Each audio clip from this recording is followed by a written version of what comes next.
আজকে আমাকে শেষ এক্সাম, আজকে এক্সামটা সবাই মিললাম রেজিস্ট্রেশন থেকে একটু। আসসালামু আলাইকুম, কি অবস্থা সবার? কেমন আছেন সবাই? আশা করি সবাই ভালো আছেন। রিসেন্টলি একটা ভিডিও দেখলাম। আমি যে কথা যে বলবো, এই কথা বলার মতো ভাষা খুঁজে পাচ্ছি না। মানুষ কতটা নির্লজ্জ, কতটা বেহায়া, কতটা নিম্ন স্তরের হলে এরকম জঘন্যতম কাজ করতে পারে।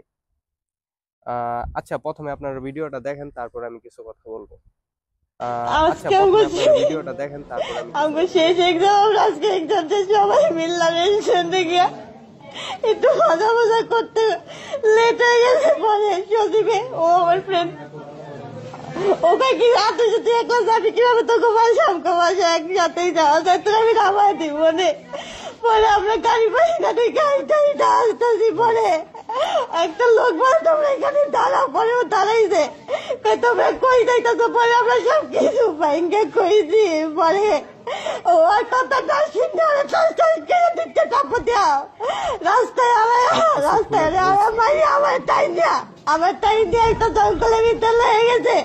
কতগুলো লোক দেখছিল, তাও কিছু বলে না। আমাদের কিশোর সমাজ, এটা কিশোর সমাজ বলে। দুইটা মহিলা দেখছে আমার নিতে, ওইখানে দিয়ে অনেক খারাপ কাজ করছে, আমার মারছে, তাও দেখছে, তাও কিছু করলো না। মহিলা দুইটা কিসের মহিলা হইলো? 10 থেকে 10, কমপক্ষে 10 জন হইব। আমার ফোন প্রথমে আমার ফোন দিয়ে ফোন দিয়ে টাকা বাজাতে 10,000 টাকা। আর আমি বললাম যে আমার বাবা নাই, আমি কইতে এত টাকা আনবো? বলে কি আপনারা ভিডিওটা দেখলেন, এখন আপনারাই বলেন যে আমরা কিরকম সমাজে বসবাস করতেছি। একটা মেয়ে তাদের এক্সাম শেষ হওয়ার পরে সে বাসায় যাবে আর কি। এক্সাম মূলত আমাদের বাংলাদেশে যেই কালচার, যেমন এক্সাম শেষ হলে সব বন্ধুরা মিলা একটু আড্ডা টাড্ডা দেই আর কি, একটু মজা টজা করি, দ্যাটস ইট। তারপরে যখন ওই মেয়েটা বাসায় চলে যাবে তখন সন্ধ্যা হয়ে গেছে। তারপর তার এক ফ্রেন্ড বলতেছে, আচ্ছা তুই মেয়ে মানুষ, একা একা যাবি, একা একা যাওয়া লাগবো না, তুই আমার সাথে চল, আমি তোকে ড্রপ করে দিচ্ছি। তারপর ওরা আর কি খোঁজাখুঁজি করার পরে গাড়ি পেলো না। গাড়ি না পাওয়ার পরে ওরা চলে গেল হাইটা হাইটা চলে যাইতেছিল। তখন ওইখানে রাস্তা তো আপনারা সবকিছু শুনতেই পারলেন কি হলো। তাহলে বুঝেন আমরা কিরকম সমাজে বসবাস করতেছি। এটা কি আমাদের সমাজ? এই কুলাঙ্গারের বাচ্চারা, তোদের এত যৌন চাহিদা, এত চাহিদা, তোরা বিয়ে কর, বিয়ে করে তারপর তোরা তোদের ওয়াইফের সাথে যা ইচ্ছা তা করতে পারিস। এরকম ইদানিং যে আমাদের দেশে কি যে হচ্ছে কিছু বুঝতে পারতেছি না। 7 বছরের শিশু ধর্ষণ হইতাছে, যে যেভাবে পারতেছে। কি হইতাছে রে ভাই? আমাদের সমাজটা কি এরকম ছিল আগে? এখন কি বলবো, বলার মতো কোনো ভাষা নাই। যে যেভাবে পারতাছে কুকুরের মতো নির্যাতন করতেছে একে অন্যের উপরে। আচ্ছা, ওই মানুষগুলা কি, ওরা কি মানুষ? ওদের আমি তো মানুষ বলবো না ওদেরকে। ওদেরকে মানুষ কিভাবে বলবো? এটা কি মানুষের কাজ? এটা কি মানুষের কাতারে পড়ে? ওরা এরকম নিকৃষ্ট। ওই জায়গায়, ওই মেয়ের জায়গায় যদি ওর মা বোনও থাকতো না, তারপরে এই কাজটাই করতো আমার কাছে যেটা মনে হয়। অবশ্যই, কারণ ওদের মেন কথা হচ্ছে ওদের যৌন চাহিদা মেটাবে। ওদের মেন কথা হচ্ছে এটা।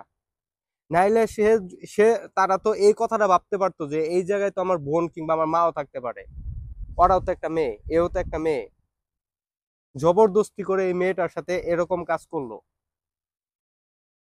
এখন কি বলার মতো, আমি কোনো ভাষা পাইতেছি না যে কি বলবো এটা। এইখানে যদি আমাদের ইসলামিক আইন হতো না, যে ইসলামিক আইন অনুযায়ী যদি এই এই যে কুলাঙ্গার ঘরে ধরে নিয়ে যদি বাইতুল মোকাররমের সামনে গলা পর্যন্ত মাটি চাপা দিয়ে যদি পাথর নিক্ষেপ করে যদি হত্যা করতো না, তাহলে আমি বিশ্বাস 100% বাংলাদেশে দর্শন তো পরের কথা, দর্শনের যে দোয়া আছে না, এই জিনিসটা উচ্চারণ করতে ভয় পাইতো যদি ইসলামিক আইনটা হতো। আমাদের যে আইন ব্যবস্থা এখন এমন নিম্ন পর্যায়ে গেছে, তদন্ত করতে করতে এগুলা সব দামাচাপা দিয়া দেয়। পরে অন্য নতুন কোন একটা টপিক আসে, ওই টপিক নিয়ে আবার চলমান চলতেছে। এখন তো এইটাই ট্রেন্ডিং এ যেটা চলতেছে, আমি ট্রেন্ডিং এ যেটা চলতেছে এইটাই। আজকে এটা কিছুদিন এটা আলোচনা হবে, বা 2 4 15 দিন 20 দিন বলবে যে তদন্ত চলতেছে তদন্ত চলতেছে, এরকম করতে করতে কিছু টাকা পয়সা মাইরা দিয়া শেষ, খালাস, এটা শেষ। কিন্তু আমার হিসাবে এই কুলাঙ্গারের বাচ্চাদেরকে ইসলামিক আইন অনুযায়ী বাইতুল মোকাররমের সামনে নিয়ে গলা পর্যন্ত মাটি চাপা দিয়ে পাথর নিক্ষেপ করে হত্যা করা দরকার। যদি এরকম একটা একটা বিচার যদি এরকম ভাবে করে না, দ্বিতীয়বার কোনো কুলাঙ্গারের বাচ্চা এই দর্শন করার সাহস পাবে না। এটা চ্যালেঞ্জ দিয়ে বলতে পারি। আজকে না, আর কিছু বলার মতো মাইন্ডে নাই। আমি এই ভিডিওটা দেখার পর থেকে পুরা একদম হাইপার হয়ে গেছি। তো আজকে এই ভিডিওটা সবাই বেশি বেশি শেয়ার করে দিবেন, যাতে এই কুলাঙ্গারের বাচ্চাদেরকে আইনের আওতায় আনা যায়। ইসলামিক আইন হিসাবে তো ওরা দিবে না শাস্তি, এটা তো 100% আমরা জানি। তারপরেও যাতে যতটুকু শাস্তি প্রাপ্য এতটুকু শাস্তি যেন ওরা পায়। ভিডিওটা বেশি বেশি শেয়ার করে দিবেন, সকলের মাঝে ছড়িয়ে দিন। সকলকে ধন্যবাদ।